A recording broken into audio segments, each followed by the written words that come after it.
గారు గతంలో అధికారంలో ఉన్నప్పుడు రంజాన్ పండుగ సందర్భంగా నల్ల రేషన్ కార్డుదారులకు రంజాన్ తోఫా ఇచ్చారు.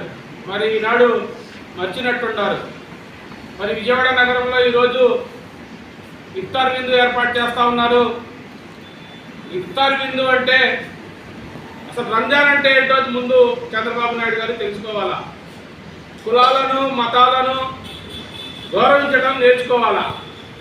అదేవిధంగా విజయవాడ అదేవిధంగా మైనార్టీ కార్పొరేషన్లో 1000 కోట్లని బడ్జెట్ ప్రకటించారు.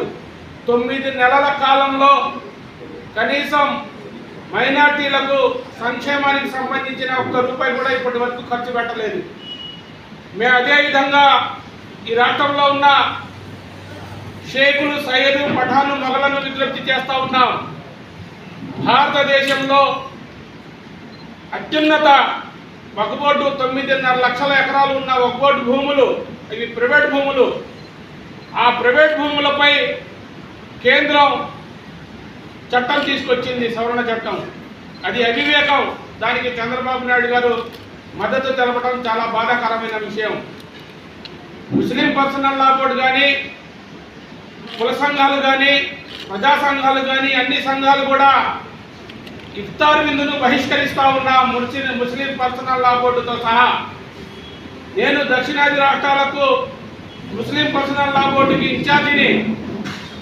ఈనాడు తబ్లీగ్ జమాత్ కానీ, అహ్లే సున్నతుల్ జమాత్ కానీ, ఏ జమాత్ అయినా సరే మేమంతా ఇఫ్తార్ విందుని నిరాకరిస్తూ ఉన్నాం. ఎవరైనా పెడితే అంటే ఎన్డీఏ కూటమిలో ఉన్న రాజకీయ పార్టీలను మేము వ్యతిరేకిస్తూ ఉంటాం. ఇఫ్తార్ విందుకు వెళ్ళవద్దని. అలా వెళితే ముస్లిం పర్సనల్ లా బోర్డుకి చట్ట వ్యతిరేకంగా వెళితే వారిని వెలివేస్తాం, ఖచ్చితంగా చెప్తా ఉన్నాం. వెలివేయటం అంటే ఏంటో తెలుసా? ఆ కుటుంబాల్లో నిఖా చేయడానికి పేష్వా మౌజన్లు ఎవరు వెళ్ళరు. చనిపోతే ఖబర్స్థాన్లో తీసుకుని వెళ్ళరు.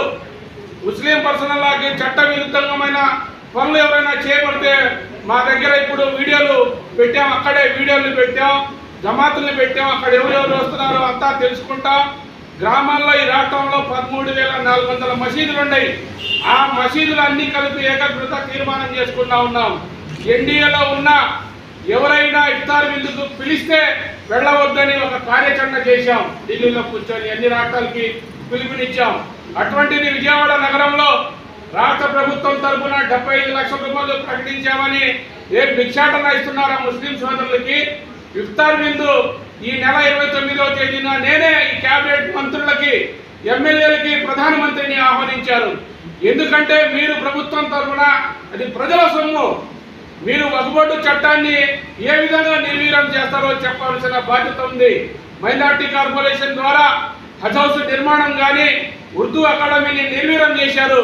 కనీసం మసీదులో పేష్వా మౌజన్లకి, పేష్వాం అంటే నమాజ్ చదివి 5 పూట్ల నమాజ్ చేస్తే పేష్వాము గురువు గారు అంటారు. వాళ్ళకు కూడా 9 నెలల నుంచి మీరు జీతాలు ఇవ్వని పరిస్థితి. మీరు అధికారంలో కేంద్రం వద్ద 1,40,000 కోట్ల రూపాయలు కేంద్రం వద్ద నిధులు తెచ్చి ఆ నిధులను ఏ విధంగా మీరు దారి మళ్లించాలో దానిపై సిబిఐ ఎంక్వైరీ చేయాలని మేము నరేంద్ర మోడీ గారిని విజ్ఞప్తి చేస్తా ఉన్నాం.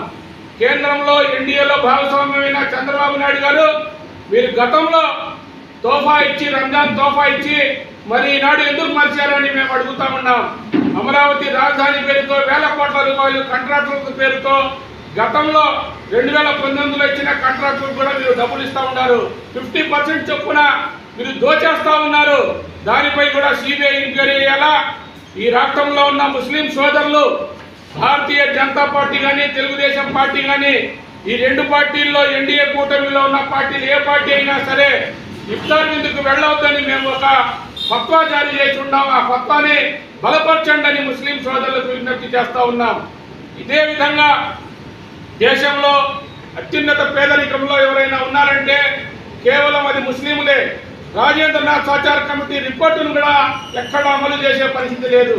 దివంగత ముఖ్యమంత్రి వైఎస్ రాజశేఖర రెడ్డి గారు 4% రిజర్వేషన్లు కేటాయిస్తే ఆ 4% రిజర్వేషన్ కూడా ఈ ఆంధ్రప్రదేశ్ రాష్ట్రంలో దూకులు పొడుస్తూ ఉన్నారు. ఒక్కరికి కూడా చదువుకునే పేద పిల్లలకు సహాయం చేసే పరిస్థితులు లేదు. అదేవిధంగా మీరు ముస్లింలను సంక్షేమ పథకాలు అమలు చేయకుండా ఉంటే ఈ దేశం రెండు విభాగాలుగా ఉత్తరాది భారతదేశం, దక్షిణాది భారతదేశంగా మరి విడిపోయే ప్రమాదం ఉన్నది అనేది ఈ భారతీయ జనతా పార్టీ తెలుసుకోవాల్సిన బాధ్యత ఉన్నది. ఎన్నికల్లో నిర్వహించుకోండి 5 ఏళ్లకు ఒకసారి.